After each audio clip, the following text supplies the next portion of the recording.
Ma olen oma taustalt inimene, kes uurib tehnoloogia innovatsiooniprotsessi ühiskonnas ja üritab neid lahti mõtestada ja mind paluti siis rääkima ringmajandusest, innovatsioonist, ärimudelitest, aga natuke teise nurga alt. Et võib-olla mitte ainult nii-öelda klassikaline ringmajandus, vaid ühe terminina hoopiski ma räägiks ringbiomajandusest või bioringmajandusest. Et mida ma sellel mõtlen on see, et kui me vaatame, mis me ümber toimub rohepöörde ja muude väljakutsete kontekstis, et siis tegelikult debatt järjest laieneb, et kuidas me oma ühiskonnaelu korraldame. Ja mitte ainult see, et me üritame tänaseid materjale paremini kasutada, aga üha rohkem me peame rääkima ka teatud materjalide asendamisest. Selle jaoks, et tegeleda kogu sellise CO2 heitmete küsimusega ja nii edasi. Et siin pildi peal on tegelikult slaidi peal kaks pilti. Mõlemad on üsna probleemsed. Mõlemad tulevad Euroopa Liidust, võib-olla sellepärast. Aga ühe peal on siis ringmajanduse pilt, laenasin selle Euroopa Parlamendi pildi pealt. Et kui me vaatame seda, et siis on see kuidagi nagu väga ilus pilt, et kõik ringleb, aga siis on siin ka need pudeli kõrval on ka pudeli kael. Et asjad hakkavad ringlema erinevatesse kohtadesse ühest august kuidagi. Et kui me mõtleme natuke tänase ringmajanduse peale ja viimased analüüsid, mis siis seda inglise keeles on circularity gap raport ütleb, et aastatega asi ei lähe üldse paremaks. Et pigem juba kipub halvemaks. Me teeme häid asju, me töötame välja paremaid lahendusi, aga meie tarbimisharjumused on sellised, et meie lahenduste mõju on väiksem kui meie tarbimise kasu mõju jalajäljel ühiskonnas. Ja teine pool on siis siin pilt siis ringbiomajandusest, kui niimoodi võib seda nimetada, kuidas seda ette kujutatakse, mis on siis üheks oluliseks teemaks on hästi ja paremini kasutada materjale, mida me võib-olla täna ei kasuta või mis on kuskil kas veel avastamata või teiselt poolt on ka näiteks seesama liiga ruttu jäätmetesse jõudnud. Aga teine pool on siis hästi oluline just see, et liikuda ära siis fossiilselt majanduselt biopõhisele majandusele. See kõlab nagu võib-olla hästi abstraktselt, aga et kui me vaatame sellist teadus- ja tehnoloogia debatti, siis me näeme siin tegelikult, et me kõik räägime IT-revolutsioonist, me tunneme seda igapäevaselt ja kõike veel, aga naljakal kombel maailm räägib veel ühest teisest revolutsioonist, milleks on siis biorevolutsioon. Et Eestis me seda veel täna hästi ei taju, aga kui me läheksime Silicon Valley'sse täna, et siis mingid hinnangud ütlevad, et Silicon Valley's riskirahadest pool läheb IT-sse ja pool läheb bioteadustesse täna. Eestis on see kuskil 90 ja 10. Ehk et tegelikult muu maailm mõtleb millegi muu peale juba edasi. Et see ei ole ainult digitaliseerimine, andmed ja siis tuleb õnn. Et on ka muud teemad. Ja siin on üks McKinsey globaalse instituudi uurimiskeskuse raport eelmisest aastast, kus on üks huvitav number. On kirjutatud, et 60% tänasest füüsilisest sisendist, mis meil majanduses ringi käib, võiks olla tehtud bioloogilisest materjalist. Ja seejuures nad ütlevad, et sellest 60% kõigest kolmandik on see, mis meil kuskil kasvab. Olgu selleks siis toit või olgu selleks siis mets või midagi. Ja 2/3 on see, mida me saame teha bioloogia toel. Mida nad siin mõtlevad on siis see, et kas me kasvatame laboris mingeid aineid, olgu see siis toitained või mitte, või me kasutame teatud bioloogilisi protsesse selle jaoks, et asendada tegelikult fossiilseid materjale. Et mul on aega täpselt 15 minutit, et väga pikalt ei jõua siin rääkida, aga siin oluline element ongi tõesti see, et ühelt poolt me kõik oskame kuidagi IT-st rääkida. Et me ütleme tehisintellekt, kõik me teame, mis asi see on. Et umbes 5, 6, 7 aastat tagasi, kui räägiti biotehnoloogiast, siis nagu keegi ei osanud päriselt rääkida, ei saanud aru, kui mingi biotehnoloog tuli rääkima, et nagu lõpuni saanud aru, mis nad räägivad. Räägiti mingitest molekulidest ja valemitest asjadest.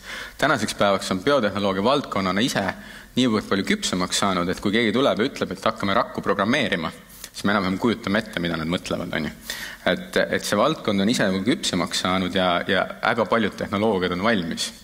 Et kui 3-4 aastat tagasi meil Tehnikaülikoolis üks iseautoprofessor ütles, et Amazonis saab 1000 euroga osta robootikatükid, millega ma auto ise sõitma, siis täna saab osta 1000 eurost Amazonist tükid kokku, et teha mRNA vaktsiini. Et ma ei tea, ma arvan, et kumbki ei ole päris hea mõte niisama nikerdada kodus, aga põhimõtteliselt tehnoloogiad on küpsed ja need on valmis. Ja sellel võib olla oma üsna suur tähendus. Et siin pildi peal on lihtsalt nagu toodud, et McKinsey analüüsis 400 sellist tehnoloogiat erinevatest valdkondadest, mis sellise biotehnoloogia arengu toel võiksid siis arenema hakata. Et ma arvan, mis teile võib-olla ka huvitav on, et siin tehti selliseid ennustusi, et mis aastakümnetel võiks teatud tehnoloogiad jõuda sellisesse kiire kasvufaasi. Kiire kasvufaasi all mõeldakse seda, et kui nagu toode on selline, et selline jõukam Põhja-Tallinna inimene jõuab seda juba osta nagu regulaarselt, et ta ei ole veel masstoode, aga see on see, kus elustiilid, kus väärtushinnangud, kus mingisugused kultuurilised muutused võivad käivituda.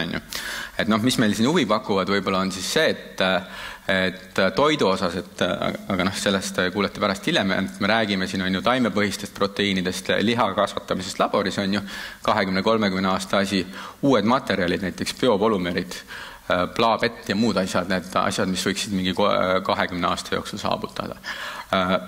Uued materjalid igasuguste bioväetiste ja pestitsiidide arendamisel ja nii edasi. Et mõnes mõttes see võib olla niimoodi, et me võime vaadata seda nagu hästi sellise abstraktse teemana, millel võib-olla ringmajandusega võib-olla üldse seotud. Aga kui me paneme sinna ringmajandusse selle bioelemendi sisse, et me tahame asendada teatud materjali ja nii edasi, siis ma usun, et see biotehnoloogia jõuab nagu lähemale, sest ta muudab üsna oluliselt seda, millega ettevõtted tegelevad, millega tegelikult organisatsioonid tegelevad, kui nad mingid tooteid arendavad.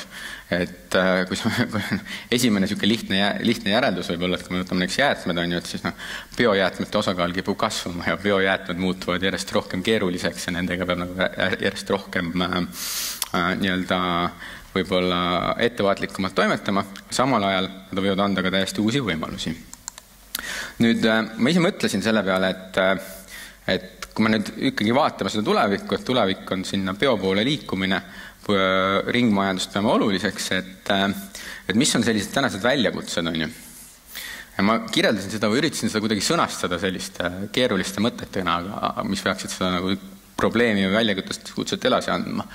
Et meie suur debatt ringmajanduses on panna ringlema lineaarse tootmissüsteemi tooted tegelikult endiselt lineaarses majanduses. Sellepärast ma ütlesin, et selle alguses on see pudelikael, on ju. Et me nagu üritame ühe joonega tõmmata ja nii-öelda teeme veel ühe ringi peale lineaarses loogikas, on ju.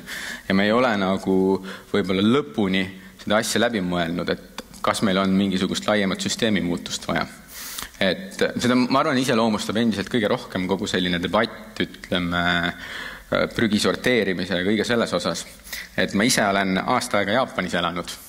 Ja mina ütlen, et kui sa pole oma elus ühte Coca-Cola pudelit sorteerinud 3 erinevasse plastiku kogumise kotti, siis sa ei ole prügi sorteerinud. Mida ma mõtlen sellele on see, et Jaapanis, kui sa ostad Coca-Cola või üks iganes plastikpudeli, siis sa pead võtma korgi ja selle kaeluse sealt noaga maha võtma, paned ühte kasti, sildi teise kasti ja pudeli 3. kasti. Ja kusjuures hakkasin pärast mõtlema, silt ei ole üldse pudeli külge liimitud. Silt on kokku pandud sellisena, et sildi 2 külge on omavahel kokku liimitud ja nii kõvasti kinni tõmmatud, et ei tule sealt pudeli ümbert maha, aga pudeli peal pole tilkagi liimi. Ja see on nagu minu meelest see koht, kus nagu hakkad mõtlema, et mis on tegelikult see sisend, mida on vaja, et me võime koguda, sorteerida, aga me peame mõtlema, et mis on tegelikult see sisend, mida järgmine arendaja vajab. Et kui puhas see toode peab olema, kui puhas see jäätmed peavad olema, kuidas see peab olema lahti pakendatud. Et siin on üks pilt selle kohta, et Jaapanis üks küla üritab teha ilma jäätmeteta elu, sorteerivad prügi 45 kategooriasse. Ja see on see koht, kus ringmajanduse kontekstis tuleb küsida, et kas see on inimlikult võimalik. Kas meil on tegelikult võimalik inimesi panna seda asja tegema. Et mina kui Jaapanis mul see oli õnnestus, sellepärast, et mu abikaasa ei tohtinud viisa tõttu töötada ja tal oli nagu pool päeva aega välja mõelda, et kus, mis käib, on ju. Aga siin on see koht, kus tegelikult ka ringmajandusele tuleb ette küsimus, et meil on üks asi on see, et me räägime sellest kogumisest, sorteerimisest, aga me peame vaatama seda kui ka sisendit järgmisse protsessi ja kas me selles ühes pudelikaelas, kus me täna seda vaatame, et kas see on nagu õige koht sellega tegelemiseks. Ja siin tuleb muidugi mängu ka biotehnoloogia. Et ma hiljuti rääkisin sellest samast teemast ühe Tartu Ülikooli professoriga Tehnoloogia Instituudist, Mart Loog on nimi. Tema ütleks selle peale, et ärge muretsege, gaasfermentatsioon, ma teen teie prügist kulda. Aga gaasfermentatsioon on sisuliselt biotehnoloogia. Mida ta teeb, on see, et ta gasifitseerib prügi, millest saab vahegaas, mida ta annab kuskil bakterile süüa. Ja sealt tuleb välja plastik või mis iganes asi, vahel tuleb meditsiin, vahel tuleb midagi muud. Aga kuidas seda tehakse, on see, et see on täna arendamise järgus protsess. Et mõni proovib kokku panna mähkmed ja jogurti ja singi, teine paneb ukselingi ja ma ei tea, jäätise paber ja vaatab, mis välja tuleb nii-öelda. Aga me ei tea seda ja see on see biotehnoloogiline õppimise protsess. Ja selle jaoks tegelikult on nagu väga palju tegelikult vaja just nendel samadel teadlastel, nendel ettevõtetel nii-öelda osaleda selles protsessis, et välja mõelda, milliseid jäätmeid, milliseid sisendeid nad oma toodete asjade väljatöötamiseks vajavad. Ja siit tekib nagu mõneti ka küsimus, et kas selline nagu fundamentaalne süsteemi muutus, et üleminek ringmajandusele või ringbiomajandusele on kuidagi võimalik ilma sellise laiema süsteemi muutus, et me ei suuna seda vastutust üksikisikule või üksikule ettevõttele, vaid et me tegelikult üritame nagu läbi mõelda selle, et milline see ringbiomajanduslik majandusmudel näiteks toimida saaks. Võtan selle vahele, et natukene lühidalt nüüd paar näidet sellest, et mida me Eestis teeme selles kontekstis, et bioringmajandust toetav teadus ja innovatsioon Eestis. Ma olen seotud 2 asjaga, mis on minu ettekandega seotud või nende mõtetega. Üks on siis üks rakendusuuringute projekt, kus Keskkonnaministeerium, Majandus- ja Kommunikatsiooniministeerium ja ennekõike Maaeluministeerium siis meiega koos mõtlevad sellise biomajanduse tulemiku peale Eestis. Et ma siin palju ei taha rääkida sellest, et ma pigem kutsun teid meie lõpukonverentsile 26. oktoobril, kus me tutvustame tegelikult selle projekti tulemusi, milliseid uusi ärimudeleid võiks nii-öelda teaduse mõttes kasutada tuleviku vaates, seal 2030, 2040, 2050 ja millist tulevikku me näeme siin. Aga ma natuke rohkem räägiks ühest teisest initsiatiivist, millega ma seotud olen, milleks on Accelerate Estonia. Accelerate Estonia on ka üks initsiatiiv, kus siis riik motiveerib või annab ideid, võimestab ettevõtteid uute innovatsiooniprojektidega tegelema. Ja siin on võib-olla asjad, mis teile tänasel päeval on natukene võib-olla nagu käega katsutavamad, kui ma paneks teile siia mingisuguse peti või plaa valemi, et kuidas seda toota, et meist vist keegi ei saaks sellest lõpuni aru. Aga ma tahtsin näidata, et mida me näiteks Accelerate'i kontekstis teeme ja ma hakkasin mõtlema selle peale, et tegelikult meil on ringmajanduse ja bioringmajanduse kontekstis olemas terve rida ettevõtteid, kes täna tegelevad innovatsiooniprojektidega, mis üritavad tegelikult alternatiivset mudelit ette kujutada. Ja ma panin siia nagu 4 olulist etappi või elementi, millega me tegeleme, selle jaoks, et tekiks selline tervikpilt või süsteemne vaade bioringmajandusest. Esimene teema on see, et kõik saab alguse, öeldakse ikka, et IT-revolutsioon, et kõik saab alguse andmetest. Et ma tegelikult ütleks, et andmed ei olegi nii tähtsad esialgu. Oluline on tegelikult see, et meil on olemas standardid, et me saame aru, millest me räägime, kui me räägime toodetest, jääkidest, kaassaadustest, jäätmetest, millest muust. Et Accelerate'i raames näiteks täna rahastatakse on toetatud kahte initsiatiivi, üks on siis materjalivoo platvorm, mis üritab siis kokku tuua materjalid ja neid müüa või edasi anda järgmistele ja teine on siis tegelikult tekstiiliringi initsiatiiv, mis üritab luua sellist platvormi, kus siis tekstiilijäätmed saaksid liikuda ühe partneri juures teise juurde. Mis on siin oluline või mis on siin huvitav on see, et mõlemad initsiatiivid tegelikult tahavad sellisest tavalisest ringmajanduse tsüklist oma toorme välja võtta. Nad tahavad selle maha müüa ja sellele omaniku leida enne, kui ta muutub nii-öelda klassikaliseks jäätmeks näiteks. Selles mõttes, et kui sa mõtled riiete peale, et riiete ei pea palju vaeva nägema, et panna see üks QR-kood sildile külge ja hakata pilveseda inimeste kodudest viima õigesse kohta, ilma et ta jõuaks kuskile vahepeal jäätmekäitluse protsessidesse. Teine tasand on uued ja asendustooted ning ärimudelid, mida me näeme. Accelerate'i raames on üks ettevõte nimega Nutriloop, kes üritab arendada välja bioväetisi. Nad on 5 aastat mõelnud, et kuidas seda teha ja neil on vaja kvaliteetset biojäädet. Tänaseks on nad selleni jõudnud, et nad koguvad ise prügi. Et nad on tegelikult selles mõttes, et nad on täna Telliskivis üles pannud biojäätmete kogumise kohad, pakuvad inimestele võimalust sinna suhteliselt tasuta või muudel kokkulepetel jäätmeid ladustada, et nad saaksid need ise kasutada. Jällegi ettevõtetel on vaja, kes üritavad seda bioringmajanduse mudelit ehitada, on vaja kuidagi jõuda natukene lähemale, kiiremini ja lihtsamini jätta ühele elemendile kogu sellest jääkide kaassaaduste maailmast. Kolmas element, mis kindlasti on äärmiselt oluline, on ring- ja modulaarne disain. Et samamoodi on meil Accelerate'i raames on üks puiduettevõte, tegelikult ei ole puitmajade ettevõte, vaid selline võrgustik inimesi, arhitektid, puitmajade ehitajad, moodulmajade ehitajad, kes on üritanud ehitada sellist platvormi, mis pakub sulle võtmed kätte disainilahendusi ja sealhulgas näiteks neid samu maju ehitab sellisena, et nendel visioon on näiteks selline, et meil on mitu pealinna jaama tulemas, on ju, et Tallinn saab roheliseks pealinnaks ja Tartu vist silti vaadata 2024 saab punaseks pealinnaks, on ju, kultuuripealinn ja kliimapealinn, tuleb korraldada terve hunnik üritusi, mille jaoks on vaja mingisuguseid kohti, kus seda pidada. Ja nende nägemus on näiteks selles, et nad ehitavad valmis ühe maja, mis saab aastal 2025 valmis, aga aastal 2023 on selle maja tükid mingisuguste paviljonidena kuskil kesklinnas. Siis ta saab kokku majaks ja kui seda maja võib-olla enam vaja pole, kui see on ühikas või mis iganes, et siis ta on järgmisel hetkel kuskil lasteaed. Et mõelda välja kogu selline disainiprotsess sellisena, et sul ehitus kui selline ongi tükkidest nagu Lego. Ja et sul ei ole enam vaja tegelikult mõnes mõttes rääkida sellest, et mida me teeme ehitusjäätmetega ja nii edasi, vaid et pigem mõelda selle peale, et kuidas on jäätmevaba ehitamine mõnes mõttes. 4. element, mis on oluline kogu selles nii-öelda stackis, mida ma kirjeldan, standardid, andmed, uued tooted, uued disainipõhimõtted on tegelikult tarbijate elustiilide muutused ja seda toetavad ärimudelid.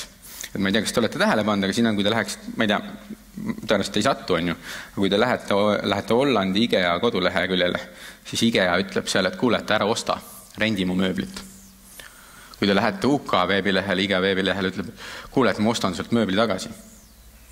Ja IKEA on näiteks mõelnud kliima väljakutsete kontekstis selle peale, et selle jaoks, et oma kliimajalajälje üle rohkem kontrolli omada, et võib-olla me peame oma ärimudelis nagu fundamentaalse põhimõtte mõtlema, et ärme tee lihtsalt raskesti kokku pandavaid ja kergesti katki minevaid asju, vaid proovime tegelikult mõelda selliste kestliku mööbli peale ja jõuda ka alternatiivse ärimudeli peale, milleks on siis oma olemuselt tegelikult rendimudel juba sellises suurettevõtte äriprotsessides. Et kui me neid 4 asja koos vaatame, me vaatame asendustooted, protsessid, disain ja tegelikult siis ka ärimudelid ja käitumismustrid, et siis me tegelikult näeme sellist mõnes mõttes IT-revolutsioonile sarnast mudelit tekkimas. Ka kogu sellises bioringmajanduse vaates ja mujal, kus siis me näeme tegelikult, et tekivad turule asendustooted, uued protsessid, tehnoloogia areng, loob kaasa uued ärimudelid laiemalt laastus. Et siin on lihtsalt lugemissoovitusena üleilmne nädal ilmunud raamat, UK-s üks tehnoloogia ajakirjanik on kirjutanud, et me oleme eksponentsiaalse ajastu kontekstis, kus meil on eksponentsiaalse kiirusega kasvavad tehnoloogiad, IT, biotehnoloogia, materjaliteadused ja igasugune 3D tootmine, mis loovad meile võimaluse ehitada mõnes mõttes alternatiivset sellist majandusmudelit ülesse, mis põhineb siis uudsetel protsessidel, uudsetel toodetel ja lõpuks sellel on ka väga oluline element, mis annab meile võimaluse ka näiteks väikeriigina globaalselt toimetada. Ja see hästi oluline element on siin see, et tuleviku vaates, et tehnoloogia areng on kasvanud globaalne, neid tükke ehitatakse kokku üha rohkem sellisena, et mõtlejad, äripartnerid on koos 10 riigist, 3 kontinendist midagi sellist, tullakse valmis mingisuguse lahendusega ka tootmine ja need protsessid ise on kasvavalt lokaalsemad. Meil ei ole enam vaja disainida Eestis asi valmis, lasta see Hiinast kohale tuua ja siis siin sellega toimetada. Me saame selle valmis disainida globaalselt ja kodumaiselt üha rohkem tootma hakata. Ja see annab meile tegelikult võimaluse omada kontrolli kogu ahelale palju paremini ja jõuda ka selleni, et võib-olla me näeme nagu teistsugust ja hoopis nagu sellist dünaamilisemat ringmajanduse mudelit. Et siin lõpetuseks üks mõttekäik, mis on reaalne eksperiment Rootsist, kus Rootsis paar aastat tagasi targalinna kontekstis hakati siis käsitlema prügiautot kaubaautona. Vähendada autostamist linnas tähendab seda, et kui mingisugune linnast väljas on sellised kogumispunktid, kus siis ühelt poolt tuleb siis erinevad jäätmed, mida siis näiteks millest ettevõtted üritavad loobuda, on ju, ja teiselt poolt on siis igasugune asi, mida nad tellivad, et see sama auto, mis tavaliselt oleks sõitnud prügiautona tühjana linna ja täis kujul oleks linnast koju sõitnud, sõidab täna kõigepealt kaubaautona linna, on juba täis ja prügiautona täis koju. See eeldab muidugi seda, et me oleme teinud oma elus selle valiku, et me kas oma ettevõtetes või oma kodudes peseme oma jäätmeid mõnes mõttes ja teiselt poolt sorteerime neid sellisena, nagu ma enne kirjutasin. Ja kui me mõtleme edasi sealt pealt, et tegelikult ei ole siin nagu piire selles, et mis on tegelikult see kombineeritud ärimudel, mida me tulevikus näeme. Et miks mitte Bolt toob mulle täna koju ja süüa, viib mind tööle, aga miks ta mul prügi ära viie? Ma siiamaani ei saa aru. Aga ühel hetkel võiks see kuskil olla. Ja ta ei pea seda ilmtingimata viima kuskile prügijaama, aga ta võib mu riided viia sellele, kellel on vaja, ta võib mu pudelid viia sellele, kellel on vaja, ja ta võib muud asjad viia sinna, kus on vaja. Aga ma lõpetaks oma mõtted antud hetkel. Aitäh!